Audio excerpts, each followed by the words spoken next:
bem, queridos e queridas, eu queria muito hoje comentar com vocês, conversar um pouco sobre um tema que é, na verdade, um tema sobre o qual eu sinto o desejo de falar com vocês há um bom tempo, mas a oportunidade e o momento certo de Deus é esse, né? Foi esse momento e não é quando pela primeira vez esse ensino me chegou ao coração.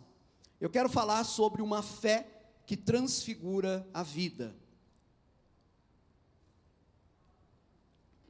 E eu quero fazer isso com base num texto da Escritura Sagrada, que está no Evangelho segundo Mateus, capítulo 17, versículos 1 a 8. Então, eu vou pedir a vocês atenção para a leitura desse texto agora. A palavra do Senhor diz assim: 6 dias depois, Jesus tomou consigo Pedro, Tiago e João, irmão de Tiago, e os levou em particular a um alto monte. Ali ele foi transfigurado diante deles. Sua face brilhou como o sol, e suas roupas se tornaram brancas como a luz. Naquele mesmo momento, apareceram diante deles Moisés e Elias, conversando com Jesus. Então Pedro disse a Jesus: Senhor, é bom estarmos aqui.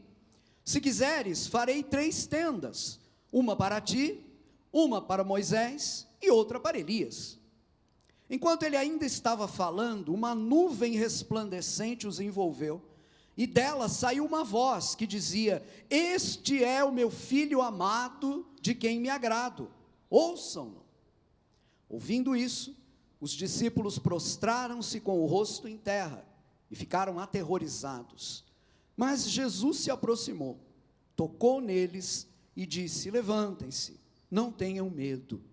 E erguendo eles os olhos, não viram mais ninguém, a não ser Jesus. Amém. Eu sei que esse é um trecho muito conhecido dos evangelhos, pelo menos para quem lê as escrituras, está familiarizado com as escrituras há muito tempo, e é também um texto do qual nós podemos tirar muitas lições importantes, mas hoje eu queria chamar a atenção de vocês para uma lição que me parece ser a mais negligenciada quando se trata desse episódio. Então, um ângulo aí para o qual muitas vezes a gente não tem atentado ao ler esse texto, ao meditar sobre ele, e até mesmo ao ouvir pregações baseadas nesse texto.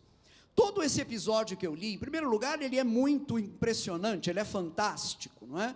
Ele a palavra fantástico não é uma palavra adequada, né? Ele é extraordinário. Nós estamos diante de um episódio absolutamente extraordinário, ou seja, fora do ordinário, fora do comum, né?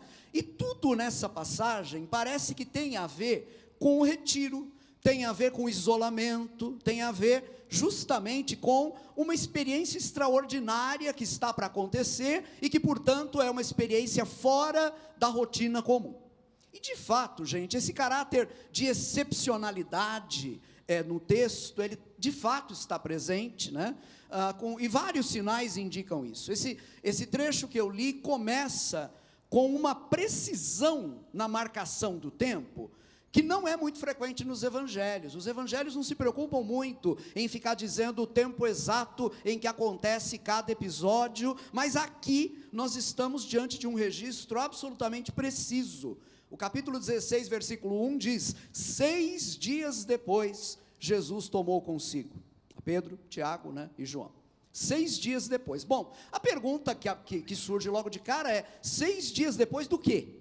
Né? Qual é o evento a partir do qual se contam esses 6 dias? E por isso aí, é por isso que para compreender isso, né, as pessoas entre vocês, eu sei que vão ser a minoria, né, mas aqueles que tiverem uma Bíblia impressa de papel, como é o caso meu aqui na frente, vão ter vantagem, porque, desculpa falar isso, mas uma pequena crítica que eu quero fazer às Bíblias carregadas em celular, é que essas Bíblias não familiarizam você com uma coisa muito importante chamada geografia bíblica.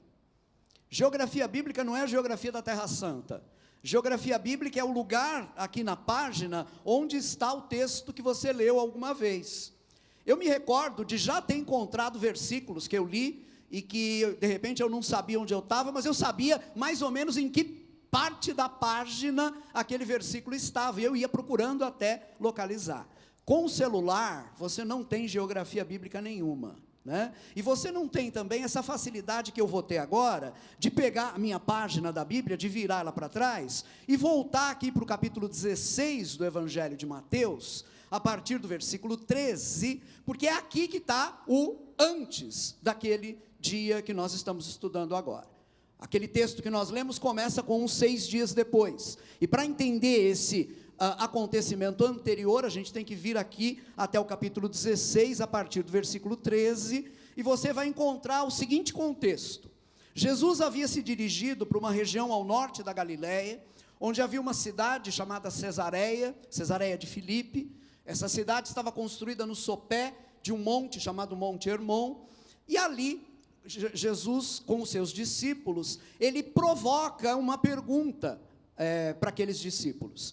Ele vai colocar para aqueles discípulos uma questão, ele vai perguntar quem os discípulos achavam que ele, Jesus, era. E aí os discípulos vão trazer várias respostas, mas aquele vai ser o momento, vai ser a ocasião em que Deus revela algo a Pedro, e Pedro faz uma declaração importantíssima. Isso está no capítulo 16, versículo 16. Pedro diz a Jesus: tu és o Cristo, o Filho do Deus vivo. A partir daí, Jesus vai começar a instruir os discípulos sobre a necessidade absoluta da sua morte e da sua ressurreição. Ele vai começar a ensinar isso aos discípulos. Então, no capítulo 16, do versículo 21 até o 28, que é o finalzinho do capítulo, o último versículo do capítulo, nós vamos ter Jesus ensinando os discípulos sobre a absoluta necessidade de que ele, Jesus, viesse a morrer, sofresse na mão dos líderes religiosos, dos escribas e dos fariseus, viesse a morrer e 3 dias depois ressuscitasse. E aí Jesus termina esse ensino dado aos discípulos com uma declaração surpreendente. Jesus termina no capítulo 16, versículo 28, dizendo o seguinte: garanto-lhes que alguns dos que aqui se acham não experimentarão a morte antes de verem o Filho do Homem vindo em seu reino. Isso aqui é muito interessante, porque o capítulo 16 termina nesse versículo, e imediatamente temos no capítulo 17, aquelas palavras que nós já vimos. 6 dias depois, Jesus tomou consigo alguns discípulos e os levou a um alto monte, né? Os intérpretes da Bíblia estão de acordo com a opinião de que o episódio da transfiguração, que foi esse que nós lemos aqui em Mateus 17, 1 a 8, é o lugar onde se cumpre a promessa que Jesus faz aos discípulos no capítulo 16, versículo 28, quando Jesus diz: eu garanto a vocês que alguns que aqui estão não vão morrer antes que vejam o Filho do Homem vindo no seu reino.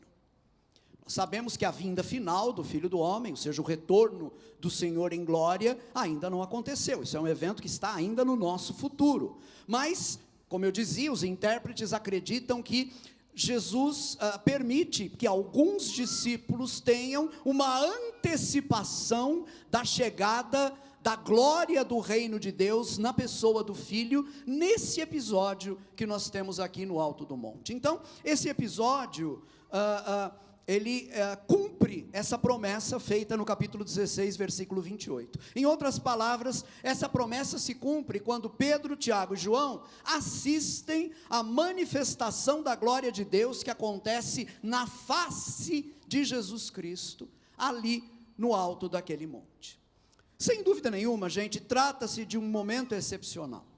E esse momento, ele tem uma finalidade primária, uma finalidade direta, muito importante. Qual era a finalidade dessa experiência para aqueles 3 discípulos que vão com Jesus para o alto do monte? Em primeiro lugar, a gente tem que entender que Pedro, Tiago e João formavam o que nós poderíamos chamar de núcleo duro do grupo dos apóstolos, né? Dos 12 apóstolos, aqueles 3 eram os mais próximos de Jesus. Então era meio que ali, né, o QG apostólico, eram os que estavam o tempo todo mais perto de Jesus. E são justamente esses 3 homens que Deus escolhe para essa experiência específica. Qual era a grande finalidade para aqueles homens dessa experiência? eles precisavam ser certificados acerca da verdade de Deus em Jesus Cristo. Eles precisavam receber uma experiência forte, que mostrasse e indicasse a eles que a verdade de Deus estava em Jesus Cristo, porque esses homens, como apóstolos, seriam os responsáveis por transmitir essa verdade, não apenas à igreja dos seus dias, mas a todas as gerações. Entendam bem uma coisa, irmãos e irmãs, eu e você nunca vimos o nosso Senhor Jesus com os nossos olhos físicos, nunca vimos o nosso Senhor Jesus transfigurado como esses homens viram, mas a nossa fé se baseia no testemunho desses homens, no testemunho desses apóstolos. Então, a intenção primária de Deus, quando permite que esses 3 homens tenham essa experiência, é dar a eles a garantia de que aquilo que eles iriam ver certificava acerca da verdade em Jesus Cristo. E a gente pode perceber como isso de fato impressionou aqueles homens, porque mais de 30 anos depois, quando Pedro vai escrever a sua segunda carta, ele ainda evoca aquela experiência. Lá na sua segunda carta ele vai escrever, nós vimos a sua glória quando estávamos com ele no Monte Santo. Ele está fazendo uma referência a essa experiência. A experiência marcou Pedro, e não apenas Pedro, porque também chegou através dos apóstolos até mim, e também chegou até você. Então, é compreensível que esse episódio tenha uma finalidade toda especial para aqueles 3 homens que estavam ali com Jesus, Agora, eu queria que vocês entendessem que a excepcionalidade desse momento é, na verdade, como que a embalagem que transporta até nós algo que também deve ser parte da nossa experiência cotidiana. Aqui aconteceu algo excepcional. Jesus faz uma pausa no seu ministério, pega 3 dos seus discípulos, sobe com eles até o alto do monte, e ali passa por uma experiência de transfiguração diante deles.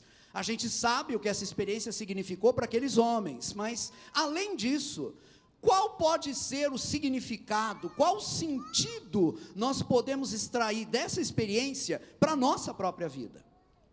Eu creio que essa experiência excepcional aconteceu, entre outras coisas, para que eu e você pudéssemos ter uma experiência qualitativamente igual àquela.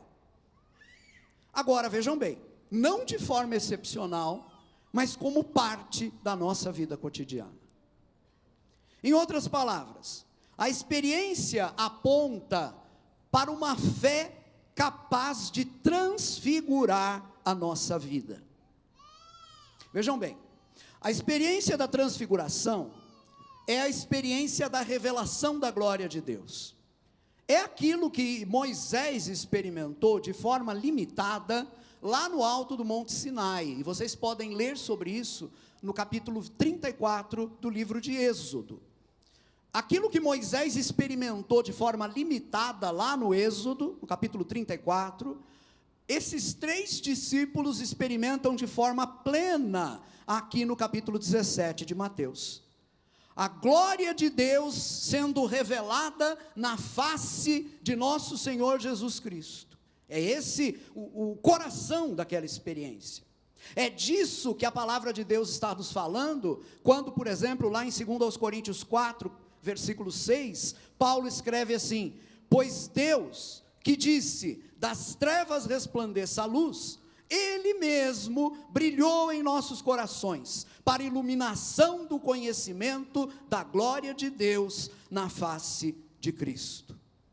Essa experiência que foi vivida pelos discípulos, Pedro, Tiago e João, no alto do monte, Deus deseja que nós a vivamos em nosso dia a dia, no cotidiano das nossas vidas. No nosso cotidiano ela não vai ter os aspectos exteriores, provavelmente, que ela teve lá no alto do monte, mas é por isso que eu disse, Deus não quer que nós tenhamos uma experiência externamente idêntica àquela. Deus deseja que nós tenhamos no nosso cotidiano uma experiência qualitativamente igual àquela, ou seja, da mesma qualidade que aquela experiência que aconteceu com esses homens lá no alto do monte. Então eu queria refletir um pouco com vocês sobre o que acontece quando a glória de Deus se manifesta. Mas eu quero fazer isso com vocês, tendo em mente que o desejo de Deus não é que a gente vá para o alto de um monte para que isso aconteça lá em cima. O desejo de Deus é que essa revelação seja para nós parte normal da nossa vida. Então eu quero destacar aqui algumas verdades que me parecem estar gritando nesse texto. Às vezes as verdades gritam na palavra de Deus, né? Dê atenção a mim, eu estou aqui, né? Olha só, eu sou importante. E tem pelo menos 4 verdades que eu acho fantásticas, importantíssimas, que estão gritando para mim nesse texto. A primeira delas é a seguinte: a glória de Deus se revela em particular. A glória de Deus se revela em particular. Diz o texto aqui, em Mateus 17:1, e os levou em particular a um alto monte. Vejam bem, essa experiência não aconteceu lá no sopé da montanha, onde, lá perto da cidade, onde, segundo Mateus 17:14, já tinha ali uma multidão esperando por Jesus. Essa experiência não aconteceu ali. Não aconteceu no meio da muvuca, não aconteceu no meio da agitação, no meio de um monte de gente. Essa experiência aconteceu em particular. Queridos e queridas, a experiência da fé que transfigura a vida começa sempre em particular, ou seja, no secreto do nosso quarto. Será que eu preciso lembrar vocês de um texto que acredito todos conhecem bem? Mateus capítulo 6, versículo 6, onde Jesus diz assim: mas quando você orar, vá para o seu quarto, feche a porta e ore a seu pai que está em secreto, então seu pai que vê em secreto o recompensará. Gente, que coisa notável, a iluminação do conhecimento da glória de Deus na face de Cristo, de que fala lá o texto de Paulo em 2 Coríntios capítulo 4, versículo 6, é uma realidade da qual nós nos apercebemos melhor apenas quando separamos tempo para estar com Deus. É quando a gente separa tempo para estar com Deus, que nós percebemos a glória de Deus se revelando. Se a nossa fé aparentemente não tem esse poder para transfigurar a nossa vida, se a nossa experiência de fé parece em geral ser fraca, ser inexpressiva, em grande parte, nós somos os responsáveis por isso. Nós não nos recordamos de cultivar a experiência da comunhão íntima com Deus.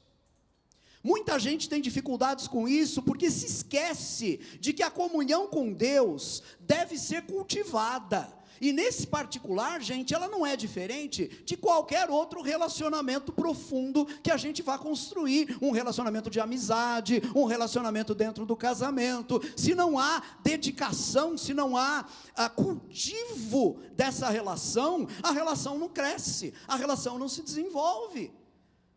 Então não se espante se a sua vida de oração é rasa, e você se queixa de que ao orar você é mecânico, e parece que a sua oração não consegue ultrapassar o teto. Não se espante se você não dedica tempo a cultivar essa relação com Deus, porque é justamente desse cultivo que depende essa experiência.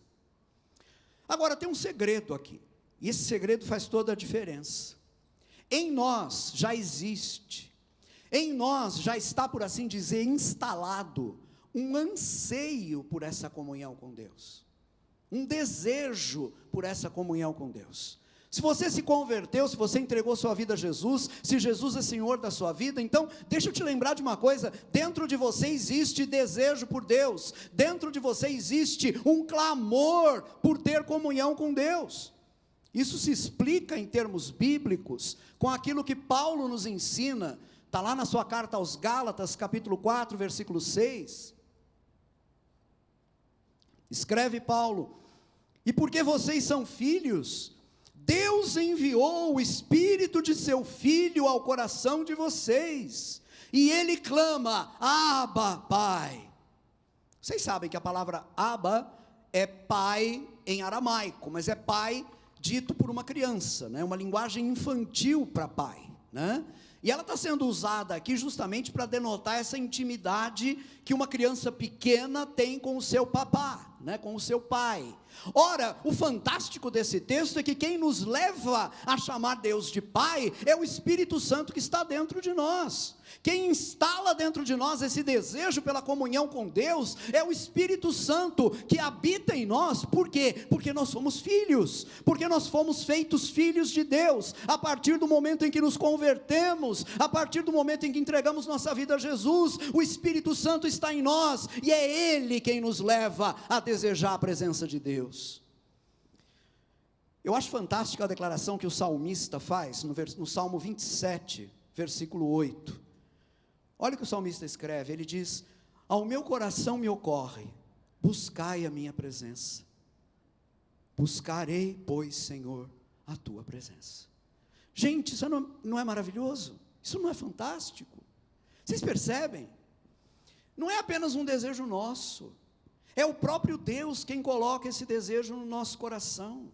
Ao meu coração me ocorre, Deus está falando lá dentro, busca a minha presença. E aí eu respondo obedientemente: a tua presença eu vou buscar, Senhor. Eu vou atender a esse impulso dentro de mim, colocado pelo próprio Deus. Eu acho que diante disso, gente, tem algumas coisas que a gente deveria aprender a fazer. E eu acho que você deve levar muito no espírito, né? Como a gente costuma ensinar aqui na nossa comunidade, você deve levar isso como tarefa já para a sua semana, para o seu dia a partir de já, desde hoje, né? Primeira coisa, convença-se da importância de manter essa comunhão regular com o Senhor, essa comunhão constante com o Senhor. Alguém já disse, é uma frase muito sábia: uma vida de oração regular manterá você longe do pecado, ou o pecado manterá você longe da oração. Preciso repetir? Eu vou repetir porque é importante. Uma vida de oração regular manterá você longe do pecado. Isso aqui é mais ou menos o seguinte, acho que todos aqui já tiveram essa experiência. A pessoa está debaixo de tentação, ela tem duas coisas que pode fazer naquele momento: ela pode correr e se entregar à tentação, ou ela pode correr e buscar refúgio no Senhor e orar. E se você já teve essa experiência, você deve saber que se você for procurar refúgio no Senhor e for orar, o poder da tentação vai ser quebrado. E aí você vence a tentação não pela sua força, mas pela força de Deus em você. Então, a frase é séria, né? Uma vida de oração regular vai manter você longe do pecado. Porque se não for assim, se você não tiver uma vida de oração regular, o pecado é que vai acabar mantendo você longe da oração. Quando a gente se entrega ao pecado, o desejo de orar desaparece, parece que aquele impulso pela oração é sepultado dentro da nossa vida. Um irmão, Charles Spurgeon, que foi provavelmente o maior pregador evangélico do século XIX, ele tem uma frase muito exata também sobre esse assunto. Ele diz: um lugar de oração não frequentado é o começo de todo o declínio espiritual. Para pensar um pouco nessa frase. Essa frase tem para mim uma beleza triste, porque quando eu leio aqui um lugar de oração não frequentado, eu penso ali no lugar de oração. Eu não sei qual é o seu lugar de oração, estou pensando aqui no meu lugar de oração, né? E um lugar de oração não frequentado, eu imagino aquele lugar vazio, eu imagino aquele lugar com poeira, porque ninguém se aproxima dele há muito tempo, ninguém senta ali e se debruça naquela mesa há muito tempo, ninguém se ajoelha ali há muito tempo. Um lugar de oração não frequentado, que tristeza, que tragédia, porque um lugar de oração não frequentado é o começo de todo o declínio espiritual. A sua vida vai de mal a pior, e ela vai de mal a pior em relação a Deus, e claro, depois também todas as demais áreas, porque você deixou de frequentar esse lugar de oração. Então, por favor, se convença de uma vez por todas da importância de você ter disciplina diária de oração, de você ter um lugar de oração, onde você se encontra com Deus no secreto diariamente. Não há vida espiritual saudável sem isso. Agora, um segundo conselho, que tem diretamente a ver com o primeiro, é: encontre o seu próprio momento e lugar para esse tempo. Porque vejam bem, não há regras aqui, não tem essa história, não, tem que ser de manhã, tem que ser de madrugada, tem que ser no fim do dia, não, tem que ser na hora que for melhor para você. A nossa realidade é muito diferente, a minha em relação a de vocês, os nossos horários, nós vivemos num mundo absolutamente maluco, ninguém tem mais horário definido para coisa nenhuma, e você vai precisar encontrar o seu momento. Veja o momento mais adequado para você, o momento em que você está mais desperto, está mais atento, o momento em que você consegue separar meia hora que seja do seu tempo, sem ser perturbado, não interessa o lugar, pode ser até no banheiro da sua empresa, Deus não tem problema nenhum em você orar no banheiro. Eu já tive ótimas experiências com Deus orando no banheiro. O banheiro se torna um lugar santo quando a gente ora nele. Agora encontre esse lugar, encontre esse tempo. O que você não pode fazer é deixar de separar esse tempo para estar com Deus. Amém, queridos? Amém? Em terceiro lugar, não negligencie nenhum impulso à oração. Não negligencie nenhum desejo de orar. Quando aparecer aquele desejo de orar dentro de você, vá orar. Imediatamente, se for possível. Se não for possível imediatamente, no primeiro momento, assim que você conseguir abrir uma brecha. A gente abre brecha na vida para tanta coisa.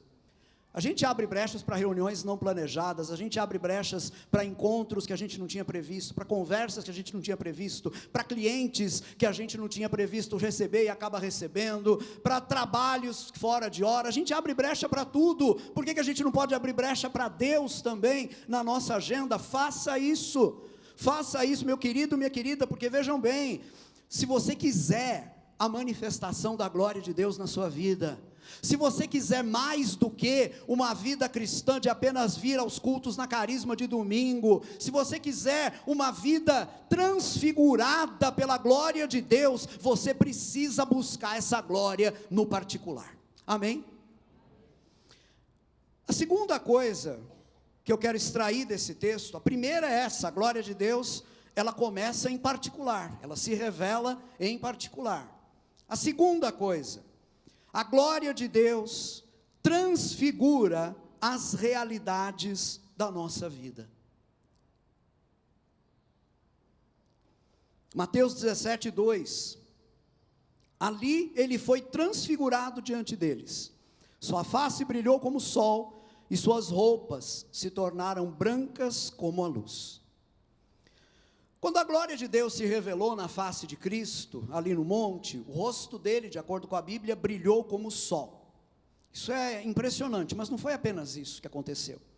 Os evangelhos acrescentam esse outro detalhe, eles dizem, não foi apenas o rosto de Jesus que foi transfigurado, as roupas dele também foram. As roupas dele se tornaram brancas como a luz. O mesmo episódio que a gente leu em Mateus 17, 1-8, ele também está registrado em Marcos, no capítulo 9 de Marcos, e também está registrado no Evangelho de Lucas. E é interessante que lá em Marcos, no relato que Marcos dá desse mesmo episódio, a gente lê o seguinte, Marcos 9, versículo 3, suas roupas se tornaram brancas, de um branco resplandecente, como nenhum lavandeiro no mundo seria capaz de branqueá-las. Esse detalhezinho aqui que Marcos traz é muito interessante, um branco que ninguém conseguiria produzir humanamente na terra. Ora, o que isso quer dizer para a gente? Isso quer dizer que a revelação da glória de Deus deseja atingir as realidades da nossa vida. A revelação da glória de Deus quer atingir aquelas coisas que compõem a nossa vida, aquelas coisas que estão aqui simbolizadas pelas roupas. Quando a glória de Deus se manifesta, toda a nossa vida é atingida. A fé cristã, gente, tem como objetivo a transformação total das nossas vidas. Transformação total das nossas vidas. Não se trata apenas de nos dar uma experiência religiosa, entendam isso. Uma experiência religiosa, mas que não se traduz em mudança no nosso viver, que não nos torna mais puros, que não nos torna mais parecidos com Jesus, que não transforma os nossos relacionamentos dentro de casa. Uma experiência religiosa que não é percebida por nossos amigos não cristãos, que continuam achando que a gente é ainda iguais nós éramos antes. Uma experiência assim pode até ser uma experiência religiosa, mas não é a transformação que o Evangelho quer realizar na nossa vida. Uma coisa que me impressiona no Evangelho é que em vários aspectos ele é bem pouco religioso.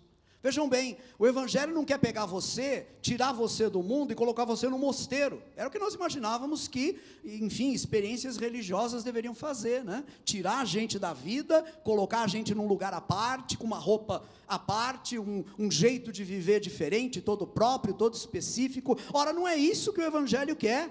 O Evangelho quer fazer de nós melhores pais e mães. O Evangelho quer fazer de nós melhores filhos e filhas, melhores maridos e esposas.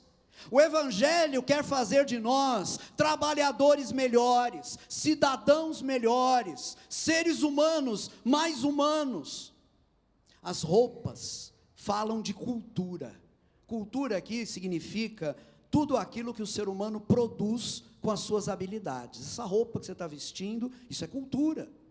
Num povo é de um jeito, no outro é de outro jeito, mas é sempre algo feito pela habilidade humana. Essa cadeira onde você está sentado é cultura, esse palanque, esse púlpito aqui é cultura. Cultura é tudo aquilo que é feito pelo engenho humano, pela capacidade humana, é tudo aquilo que o ser humano produz através do seu trabalho. Ora, o que é que esse texto está nos dizendo, queridos irmãos e irmãs? Ele está nos dizendo que a transfiguração de Jesus não transfigurou apenas o seu rosto, transfigurou também as suas roupas, e isso nos fala do desejo de Deus de atingir toda a vida humana com a sua glória, incluindo aquelas coisas que os seres humanos produzem. E aí quando Marcos vem e faz a narrativa dele desse episódio, e diz que as roupas de Jesus ficaram de um branco que nenhum lavandeiro na terra conseguiria produzir, isso nos mostra que em Deus há o poder para transfigurar a nossa criação humana. Deus tem o poder de transfigurar aquilo que nós criamos, aquilo que nós produzimos, de uma forma que nós nem conseguimos imaginar. Deus pode colocar o selo dele, transfigurador, sobre os resultados do nosso trabalho, assim como ele pode transfigurar cada aspecto que compõe a realidade da nossa vida.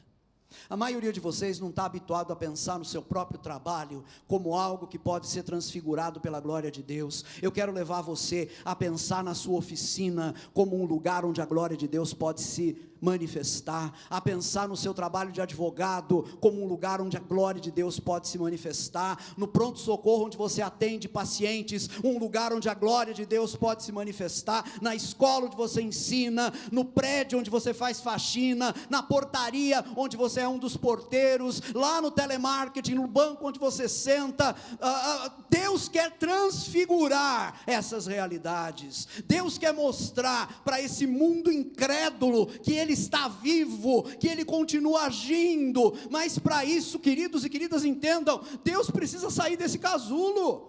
Deus não pode ficar com a glória dele contida apenas aqui dentro das nossas reuniões. É preciso que a glória de Deus transborde no mundo, é preciso que ela seja vista lá fora, e ela só vai ser vista lá fora se nós formos os canais para essa glória se manifestar. É isso. Agora, tem uma coisa aqui que eu acho interessantíssima. A fé que transfigura a vida começa sempre no secreto, como a gente viu. Então nada disso vai acontecer lá no teu trabalho se você não tem o secreto. As coisas estão ligadas. Ela começa no secreto, mas ela começa lá, ela não permanece lá.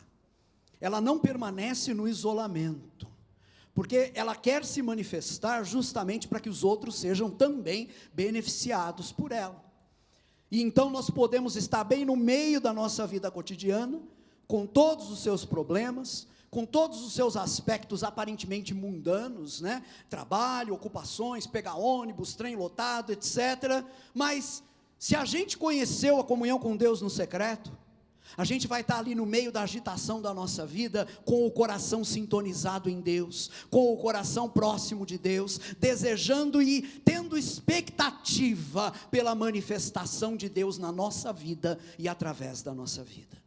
Nós vamos estar em sintonia com Deus, e por estarmos em sintonia com Deus, nós vamos ver Deus realizando coisas através de nós. Amém? Pode parecer bom demais para ser verdade, e eu vou dizer para vocês, é bom demais e é verdade. Amém? É bom demais e é verdade.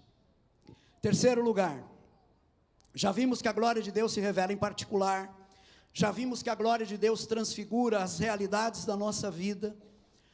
Em terceiro lugar, esse texto me mostra que a glória de Deus transfigura a nossa relação com a Bíblia. Olha o que o texto diz aqui, versículo 3 de Mateus 17 diz: apareceram diante dele Moisés e Elias, conversando com Jesus. No capítulo 9 de Lucas, onde nós temos um texto paralelo a esse, a gente lê o seguinte, Lucas escreve assim: Moisés e Elias apareceram em glorioso esplendor, e falavam sobre a partida de Jesus, que estava para se cumprir em Jerusalém. Gente, isso aqui é muito significativo. Eu queria que vocês considerassem aqui o cenário completo. Lá no alto daquele monte, Jesus está sendo transfigurado. Seu rosto está brilhando, suas roupas estão brilhando, com um brilho sobrenatural.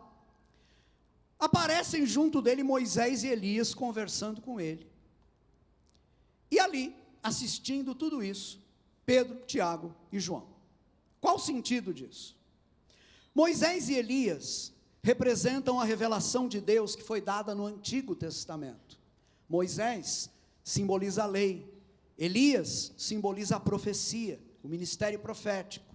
A lei e os profetas é a maneira pela qual, mesmo na época de Jesus, se resumia o Antigo Testamento. O Antigo Testamento era a lei e os profetas. Então aqui nós temos no alto do monte, naquela cena, a lei e os profetas, Moisés e Elias. Pedro, Tiago e João representam a revelação de Deus no Novo Testamento. Essa revelação que foi transmitida aos apóstolos e chegou a nós através dos apóstolos.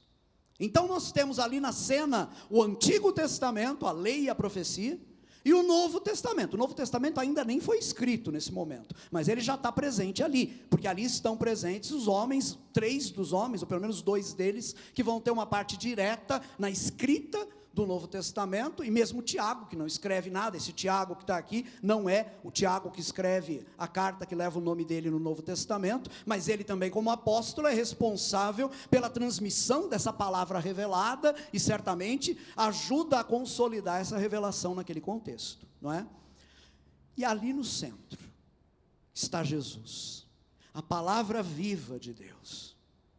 Deixa eu lembrar vocês, não está na tela esse texto, mas todos vocês conhecem o texto de Hebreus capítulo 1, versículos 1 e 2, quando o autor de Hebreus começa a sua carta dizendo: havendo Deus outrora falado, muitas vezes e de muitas maneiras aos nossos pais, através dos profetas, está falando lá do Antigo Testamento, nestes últimos tempos, ele nos falou através do Filho, a quem também constituiu herdeiro de todas as coisas. Hebreus capítulo 1, versículos 1 e 2. Então vejam, Jesus é o centro, Jesus é a palavra viva de Deus, mas para esse centro convergem o testemunho do Antigo e do Novo Testamento. Antigo Testamento e Novo Testamento têm os olhos colocados em Jesus. Isso deve levar a gente a pensar um pouco aqui, e esse tema é muito sério. A manifestação da glória de Deus nunca está dissociada, nunca está separada de uma elevadíssima consideração para com a palavra de Deus. Se há manifestação da glória de Deus, é porque em algum lugar, naquele lugar onde a glória se manifesta, a palavra de Deus está sendo honrada. E quando eu falo em palavra de Deus, eu estou falando nesse complexo todo, que é Jesus, sim, a palavra viva de Deus, Mas essa palavra viva de Deus nos foi comunicada de forma verbalizada, nos foi comunicada por escrito, através das escrituras do Antigo e do Novo Testamento. Eu chamo a atenção de vocês para esse assunto, porque estamos vivendo dias em que a palavra de Deus está sendo relativizada dentro da própria igreja. Eu vejo posts nas redes sociais que me assustam. Pastores conhecidos de grandes igrejas, teólogos, fazendo oposição entre Jesus como palavra viva de Deus e as Escrituras.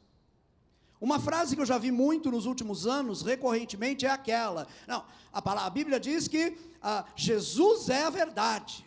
Então, para nós a verdade está em Jesus, a verdade não está num livro. Espera aí, alto lá. Nós não sabemos absolutamente nada sobre Jesus, a não ser através desse livro.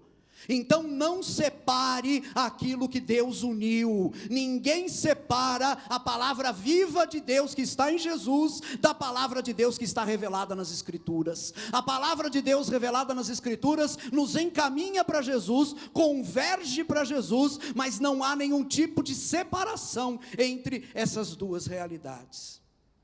Infelizmente eu tenho que dizer que, por experiência própria, que em geral, quando as pessoas começam com esses discursos sobre as Escrituras, dizendo: não, o que interessa mesmo é a palavra viva em Jesus, a verdade está em Jesus, né? Tem que ficar com muito cuidado para não virar um bibliólatra. Quando as pessoas começam com essa conversa, geralmente elas estão interessadas em relativizar o padrão que a palavra de Deus nos transmite. Em outras palavras, elas querem minimizar a importância da palavra escrita de Deus, para não se sentirem culpados por desobedecerem essa palavra escrita de Deus. No entanto, Paulo vai nos dizer o seguinte, na sua segunda carta a Timóteo, capítulo 3, versículo 16: toda a Escritura é inspirada por Deus, e útil para o ensino, para a repreensão, para a correção e para a instrução na justiça. Quanta Escritura é inspirada por Deus? Quanta? Toda a Escritura. Amados, não há abismo entre Jesus e a Bíblia. Não é possível ter Jesus, a palavra viva de Deus, sem a mediação da Bíblia, que é onde Deus se revelou a nós de forma clara. Deus se revelou a nós de forma proposicional. O que significa isso? Significa que Deus fez afirmações sobre Ele e sobre nós que estão na Bíblia. Deus fala dele na Bíblia, Deus fala de nós na Bíblia. Deus faz afirmações sobre quem Ele é, estão na Bíblia. Deus faz afirmações sobre quem nós somos, estão na Bíblia também. E nós precisamos conhecer e crer nessas proposições, se nós de fato queremos ter na nossa vida a palavra viva que é Jesus Cristo. Isso fica muito claro nesse texto que a gente está estudando. Se a gente der uma olhada na narrativa paralela, que está em Lucas 9, do mesmo episódio, eu já destaquei isso para vocês. Ali, Moisés e Elias aparecem conversando com Jesus, e diferente de Mateus e de Marcos, Lucas nos dá o teor da conversa. Lucas nos fala de que assunto eles estavam conversando. Certamente não era sobre o último jogo da Copa. Sobre o que eles estavam conversando? Lucas 9:31, falavam sobre a partida de Jesus, que estava para se cumprir em Jerusalém. Gente, que coisa impressionante isso. Que coisa absolutamente impressionante. Moisés e Elias aparecem conversando com Jesus sobre a cruz. Estavam falando sobre a cruz. Estavam falando sobre a obra substitutiva que Jesus iria realizar dali a alguns dias em Jerusalém, quando Ele iria morrer sobre a cruz para perdão dos meus e dos seus pecados. Ora, e como é que a gente sabe sobre essa obra? Com base em que Elias e Moisés estão conversando com Jesus sobre essa obra? Com base em que eu e você podemos conhecer o que é a obra da cruz? Com base nas Escrituras. Me permitam aqui destacar uma outra passagem que aparece em Lucas também.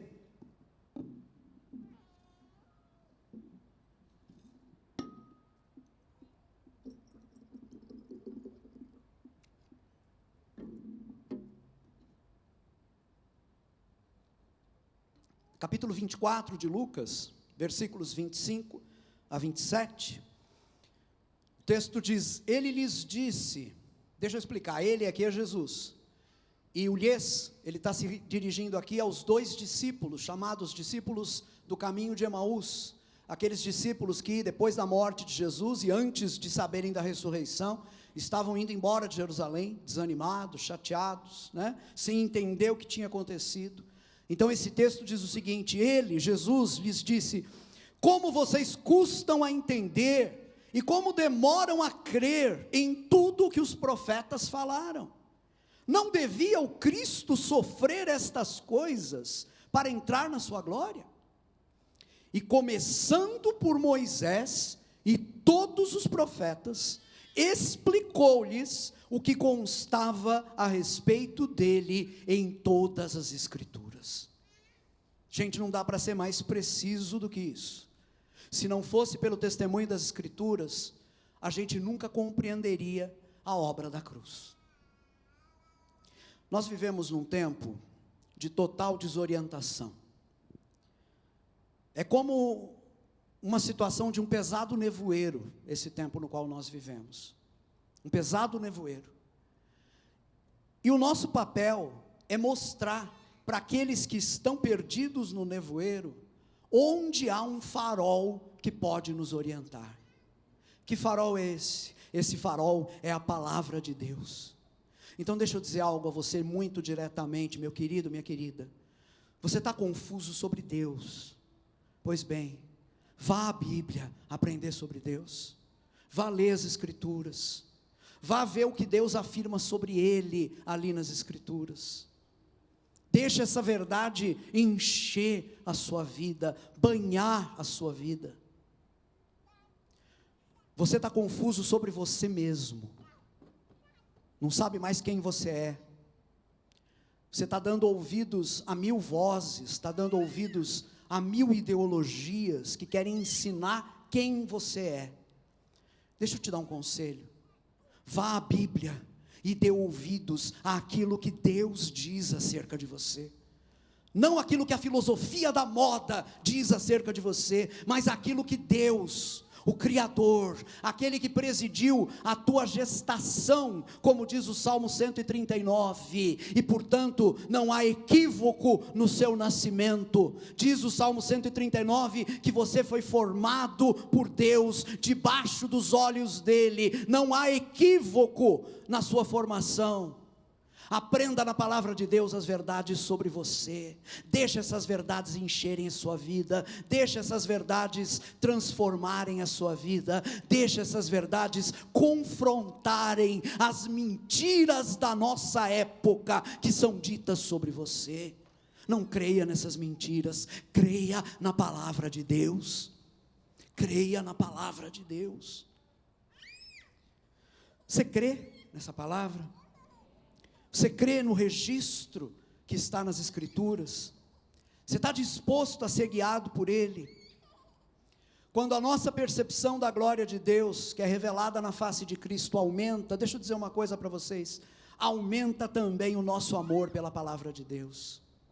Porque não é possível amar Jesus, a palavra viva, sem amar também as Escrituras. Então, a glória de Deus transfigura a nossa relação com a Bíblia, e eu espero em Deus que muitos de vocês vão olhar para a Bíblia com outros olhos a partir de hoje, e vão começar uma outra relação com a palavra de Deus a partir de hoje. Em último lugar, nós vimos que a glória de Deus se revela em particular, vimos que ela transfigura as realidades da nossa vida, ela quer se manifestar no meio da nossa vida, ela quer que os nossos vizinhos a vejam.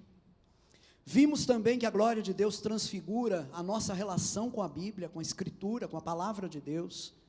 Finalmente, a glória de Deus nos faz entender a centralidade de Jesus Cristo. A centralidade de Jesus. No meio daquela experiência toda que aqueles 3 homens estavam tendo, o Pedro, meio atordoado com tudo aquilo, imagina, ele não esperava subir ao monte e ver a glória de Deus brilhar na face de Jesus daquele jeito, e menos ainda esperava encontrar Moisés e Elias ali em cima. Então, atordoado por essa experiência, o Pedro vai dirigir a Jesus uma frase totalmente sem sentido. Ele vai dizer, Mateus 17:4, Senhor, é bom estarmos aqui, se quiseres, farei 3 tendas, uma para ti, uma para Moisés e outra para Elias. O relato de Marcos, nessa passagem, acrescenta lá em Marcos 9, versículo 6, ele não sabia o que dizer, pois estavam apavorados. Em outras palavras, o texto está dizendo, olha, ele está falando coisas sem sentido, porque eles estão aí, não estão no seu normal nesse momento. O que é que tinha de insensato, de louco, nessa fala de Pedro? Ora, quando Pedro propõe construir 3 tendas, uma para Jesus, uma para Moisés e outra para Elias, ele estava equiparando Jesus com Moisés e Elias. E ele estava errado ao fazer isso. Ele estava errado ao colocar Jesus no mesmo nível de Moisés e Elias. E que ele está errado, o próprio Deus Pai mostra, porque o versículo seguinte, o versículo 5 diz, enquanto ele ainda estava falando, uma nuvem resplandecente os envolveu, e dela saiu uma voz que dizia, este é o meu filho amado, de quem me agrado, ouçam-no. Aqui eu gosto muito da tradução mais tradicional, a versão revista e atualizada, porque me parece que ela até indica isso com mais vividez, A voz do Pai diz, este é o meu filho amado, em quem me comprazo, a ele ouvi. Em outras palavras, ouçam a ele, é como se tivesse uma setinha luminosa brilhando sobre a cabeça de Jesus, está lá Jesus com Moisés e Elias, um de cada lado, mas a setinha está indicando a cabeça de Jesus, é esse aqui, é Jesus, é ele que tem que ser ouvido. Como seres humanos, Moisés e Elias não podiam ser colocados no mesmo patamar que Jesus. Vejam bem, Moisés e Elias foram importantes enquanto agentes da revelação de Deus, que vai se tornar o Antigo Testamento, a lei e a profecia. Mas como indivíduos, que é como Pedro os estava encarando aqui, como celebridades, eu imagino que Pedro aqui só não pediu autógrafo para Moisés e Elias, porque aquela cultura ainda não conhecia a ideia de autógrafo, Mas se fosse hoje em dia, certamente um deslumbrado, pior do que autógrafo, gente, se fosse hoje em dia, um deslumbrado Pedro iria querer tirar uma selfie com Moisés e Elias, Ia ser um problema, porque provavelmente não ia sair coisa nenhuma, ia ser um clarão na foto, mas vejam, o sujeito está deslumbrado, ele está fora de si, ele está tratando aqueles 2 indivíduos como gente célebre, importantíssima para a história da nação de Israel, e está colocando Jesus no mesmo patamar dos 2, não pode. O centro pertence apenas a Jesus, o centro pertence apenas a Jesus. E é por isso que o versículo 8 diz, com essa simplicidade toda, e erguendo eles os olhos, não viram mais ninguém, a não ser Jesus. Deixa eu dizer uma coisa para vocês, os olhos da igreja precisam novamente ser dirigidos para Jesus. Apenas Ele ocupa o centro, apenas Ele deve ocupar o centro. Jesus não foi apenas um grande ser humano que existiu, Ele era e é Deus e homem, verdadeiro Deus e verdadeiro homem, como diz uma antiga confissão de fé da igreja. Ele era e é o Filho eterno de Deus, que se fez carne no ventre da Virgem Maria, morreu pelos nossos pecados, mas ressuscitou pelo poder de Deus, e hoje está sentado à direita do Pai, acima de todo e qualquer principado e potestade. Paulo vai dizer em Colossenses 1,19, pois foi do agrado de Deus, que nele, ou seja, em Cristo, habitasse toda a plenitude de Deus. Toda a plenitude de Deus está em Jesus, habita em Jesus, então não sobra para mais nada e para mais ninguém. E a pregação da igreja lá nos seus primeiros dias era muito enfática com relação a isso. Atos capítulo 4, versículo 12, o Pedro que aprendeu a lição lá, agora ele está pregando aqui e está dizendo: não há salvação em nenhum outro, pois debaixo do céu não há nenhum outro nome dado aos homens, pelo qual devamos ser salvos. Nenhum outro nome, nenhum outro caminho. Irmãos e irmãs, nada ofende mais o ser humano do que essa mensagem. Não há outro nome, não há outro caminho, exceto Jesus. Uma época como a nossa, que relativiza tudo, não gosta dessa ideia, mas ainda assim é esta verdade que tem que ser pregada hoje. Nenhum outro nome nos salva, nenhum outro caminho nos leva até Deus. Agora aqui tem um outro aspecto que eu quero destacar, e com isso eu já estou terminando. E esse aspecto eu considero especialmente consolador. Os versículos 6 e 7, o texto diz assim: ouvindo isso, quer dizer, ouvindo aquela voz do Pai que soa na nuvem, os discípulos prostraram-se com o rosto em terra e ficaram aterrorizados. Mas Jesus se aproximou, tocou neles e disse: levantem-se. Não tenham medo. Gente, isso é fantástico. Se vocês fizerem um estudo, eu convido vocês a estudar os capítulos 33 e 34 do livro de Êxodo. Se vocês fizerem um estudo desses dois capítulos, vocês vão encontrar aquele episódio impressionante em que Moisés pede a Deus que manifeste a ele a sua glória. E ali vocês vão aprender que o ser humano não pode suportar a manifestação da glória de Deus. Essa glória que, como o Êxodo nos ensina, vocês vão aprender isso se estudarem Êxodo 33 e 34, essa glória que na verdade é o caráter de Deus. A glória de Deus não é um brilho, não é fumaça, gelo seco, neon, espalhafato. Leiam Êxodo 33 e 34. A glória de Deus está no caráter de Deus. Quando Deus mostra para Moisés o tantinho da glória que ele pôde mostrar, porque era muito pouco que ele podia mostrar naquela ocasião, o que acontece ali é que Deus passa diante de Moisés proclamando o nome do Senhor, dizendo: Senhor, Senhor, Deus clemente e benigno, amoroso e misericordioso, mas também justo e santo, que pune o pecado e a transgressão. É o caráter de Deus. A glória de Deus é o caráter de Deus. Eu preciso abrir um parêntese para dizer, para colocar aqui o meu lamento por uma igreja evangélica que considera a glória de Deus oba-oba, que pensa que a glória de Deus é luzes e espetáculos musicais, e que não tem nada do caráter de Deus, não sabe nada do caráter de Deus, não tem ideia do que seja a santidade de Deus. É por isso que não há avivamento. Esse tão falado avivamento da igreja brasileira não existe, porque ele tem muito show, mas está ausente dele a revelação do caráter de Deus. Agora vejam bem, há um paralelo aqui entre a experiência que Moisés tem no Êxodo e a experiência desses 3 discípulos lá no Monte da Transfiguração.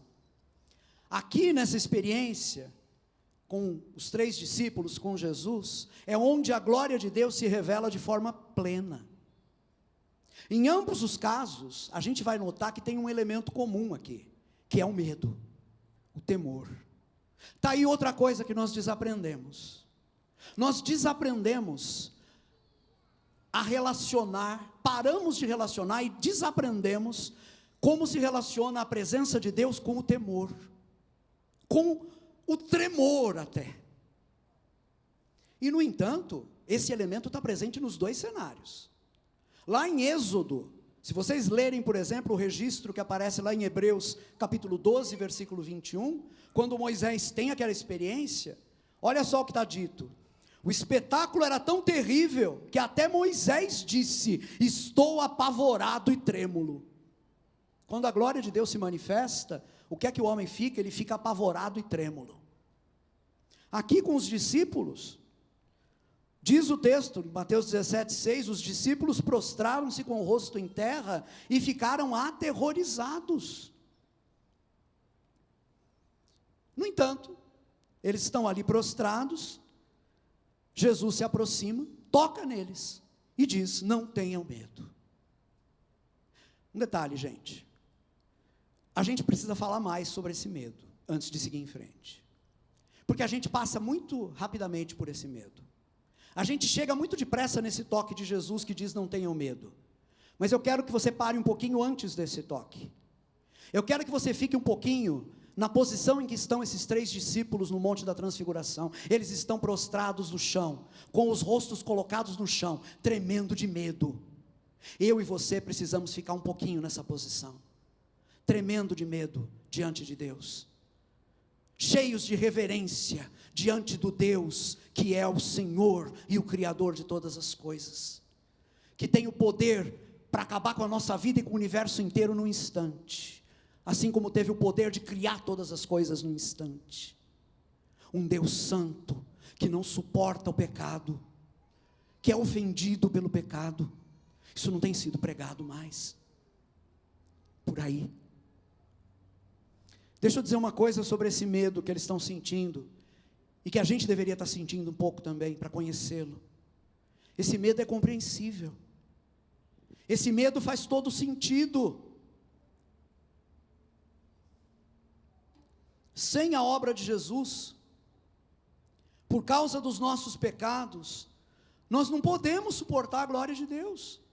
Foi isso que Deus disse para Moisés: se você ver minha glória, você vai morrer. A gente não suporta. A nossa reação natural é a reação de Adão lá em Gênesis, quando ele percebe que cometeu pecado e ouve a voz de Deus. O texto diz em Gênesis 3 que Adão se esconde, e nós nos escondemos porque o pecado nos separa de Deus. Gente, isso é sério. O pecado faz separação entre o ser humano e Deus. O pecado é um problema real, porque a rebeldia e a desobediência do ser humano envolvem uma culpa real diante de Deus. Há uma culpa real ali. Precisamos ter muito cuidado, eu acho importante dizer isso. Precisamos ter muito cuidado com ideias sentimentais sobre Deus. Por exemplo, a ideia de que Deus vai nos perdoar porque Ele é bom e nos ama. Ele é bom e nos ama, então Ele vai nos perdoar. Dizem que havia um cínico, um filósofo incrédulo, ateu, no século XVIII, que no momento da morte, quando disseram para ele: você não teme comparecer diante de Deus agora e ser condenado? Aquele homem respondeu: Deus vai perdoar, esse é o trabalho dele. Deixa eu te dizer uma coisa: Deus não tem nenhuma obrigação de perdoar. Não é o trabalho de Deus perdoar. Eu vou mais fundo aqui. Eu disse que nós temos que ter cuidado com a ideia de que Deus vai nos perdoar porque nos ama. Vejam bem, sem dúvida Deus é bom e nos ama. Sem dúvida, Deus é bom e nos ama. Mas não é porque Ele é bom e nos ama que Ele nos perdoa. Deus nos perdoa por causa do sacrifício de Jesus na cruz. É por causa disso que Ele nos perdoa. Deus nos ama, mas para poder nos perdoar, Deus precisou fazer com que o castigo pelos nossos pecados fosse carregado por alguém. Deus não podia fechar os olhos para o nosso pecado. Ele não podia ignorar os nossos pecados. Ele não podia passar por cima dos nossos pecados e dizer: deixa para lá. A sua justiça e a sua santidade precisavam ser satisfeitas. Deus nos perdoa porque Jesus já suportou na cruz o castigo pelos nossos pecados. É por isso que Jesus pode chegar para esses homens ali que estão caídos no chão, tremendo de medo, e dizer para eles: não tenham medo. É por isso. Porque ele, Jesus, era aquele que dali a alguns dias ia entrar em Jerusalém com um destino em vista apenas: tomar sua cruz, carregá-la pelas ruas da cidade até o Monte do Calvário, e ali no Monte do Calvário ser crucificado entre dois criminosos, e ali entre dois criminosos receber o castigo de todos os nossos pecados, de todos os pecados que nós seres humanos cometemos. Todos esses pecados foram castigados em Jesus, e por isso agora Deus pode nos perdoar. E por isso agora, eu e você não precisamos ter medo. Vocês estão entendendo como é importante não ir direto para o Deus coloca a mão e diz, Jesus coloca a mão e diz, não tenho medo? A gente tem que entender esse processo. Agora nós podemos não ter medo, se de fato a nossa confiança está colocada nele. Se de fato nós acreditamos que a morte dele não foi uma morte qualquer, mas foi uma morte em meu lugar. Se você acredita que a morte dele foi uma morte em seu lugar, então você não precisa mais ter medo. Eu acho interessante que quando João, o mesmo João dessa cena, tem aquela grandiosa visão que está registrada no livro do Apocalipse, o último livro do Novo Testamento, e ele vê o Cristo ressuscitado. O texto diz que a reação dele foi a mesma, ele caiu aos pés de Jesus como quem estava morto. E aí o texto nos diz, então ele, Jesus, colocou sua mão direita sobre mim e disse, não tenha medo, eu sou o primeiro e o último, sou aquele que vive. Estive morto, mas agora estou vivo para todo sempre, e tenho as chaves da morte e do inferno. Meus irmãos, minhas irmãs, Deus seja louvado por isso. A morte foi vencida na cruz, as chaves da morte e do inferno pertencem ao Cordeiro que morreu e ressuscitou. Os nossos pecados foram punidos em Jesus, e agora o que nós temos é perdão. E para nós que cremos no Senhor, então, o que vale é essa palavra tremenda: não tenham medo, não tenham medo. Tem mais um detalhe aqui. Em meio à manifestação da glória de Deus, Jesus nos toca. O Filho eterno de Deus, aquele em quem o Pai tem todo o seu prazer, Ele coloca a mão direita dele sobre o nosso ombro. Esse toque fala eloquentemente da nossa proximidade com Ele. Estamos próximos dEle. Há intimidade entre nós e Ele, e Ele nos conduz a um relacionamento de filhos e filhas com o Pai. A barreira de separação representada pelo pecado foi removida pela obra de Jesus. Vocês entendem isso, queridos? Vocês entendem como o pecado é um problema sério diante de Deus?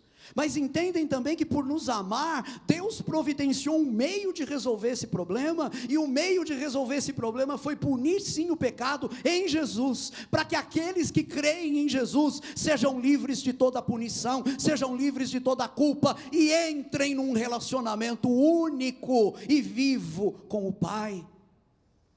Eu acho fantástico que quando Jesus ressuscita, lá segundo o relato do Evangelho de João, e a primeira a vê-lo ressuscitado é Maria Madalena, Jesus diz a Maria o seguinte, em João 20, versículo 17, Jesus disse, não me segure, pois ainda não voltei para o Pai. Jesus está naquele momento, ele ainda ia se apresentar diante do Pai, e depois ele iria aparecer novamente ressuscitado aos discípulos. Então ele diz a Maria Madalena, não me segure, pois ainda não voltei para o Pai. Vá, porém, a meus irmãos, e diga-lhes, estou voltando para meu Pai e Pai de vocês, para meu Deus e Deus de vocês.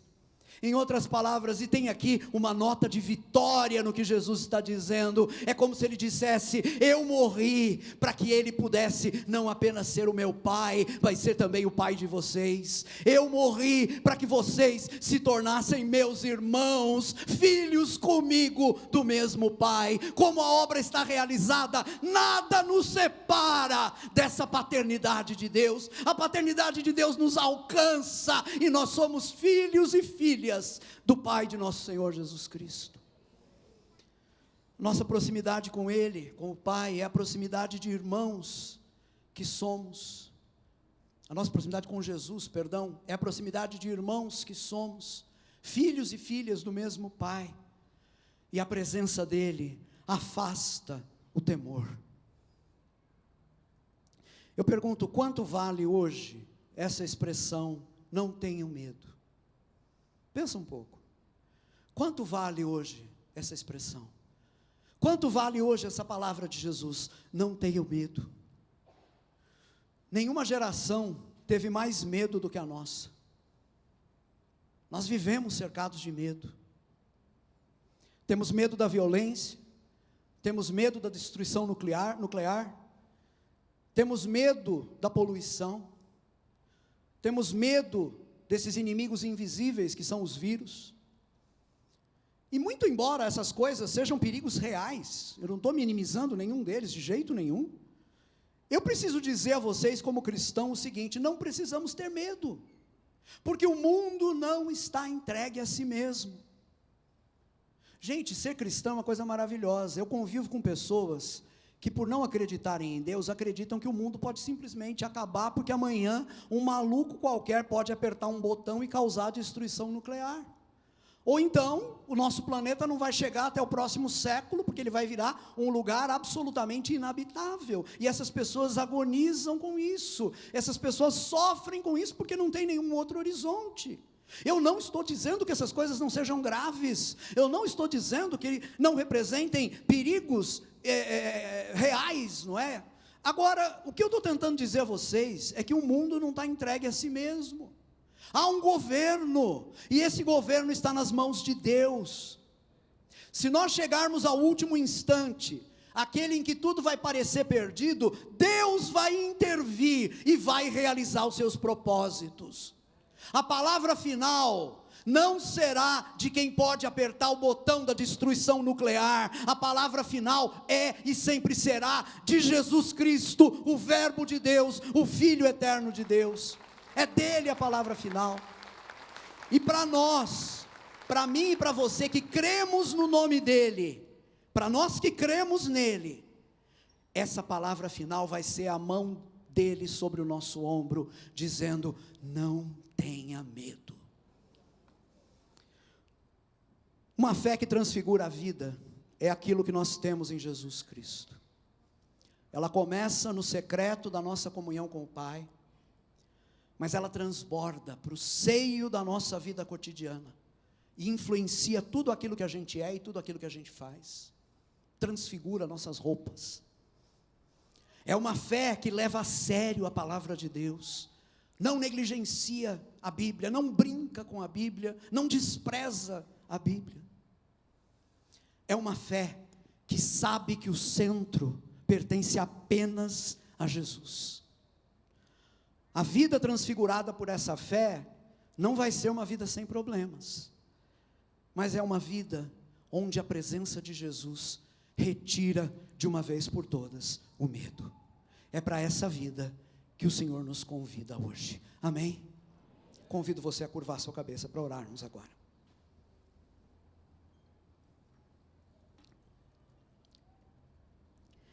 Pai eterno, damos graças ao Senhor por tua palavra, lida, pregada, trabalhada pelo teu Espírito dentro de cada um de nós, porque eu sei, Pai, com uma convicção inabalável, que o teu Espírito, desde antes do início dessa reunião, já vinha trabalhando nesses queridos e queridas que ouviram essa palavra, e o teu Espírito vai continuar fazendo esse trabalho nas suas vidas, gerando fé naqueles que nunca acreditaram de verdade no Senhor, confirmando a fé daqueles que creem no Senhor, mas se viam abalados, abatidos, enfraquecidos, cansados, fortalecendo aqueles que estavam, como diz a tua palavra, com os joelhos frouxos, trôpegos, fracos. Pai, obrigado pela ação do teu Espírito, que o teu bendito Espírito faça frutificar essa palavra em nossos corações, e que cada um de nós esteja entre aqueles que vão ouvir do Senhor um dia essa frase: não tenham medo, para a glória do teu nome, Pai, no nome de Jesus, amém e amém. É isso, meus queridos, que Deus nos abençoe a todos, amém. Você pode aplaudir o Senhor, que Ele é digno.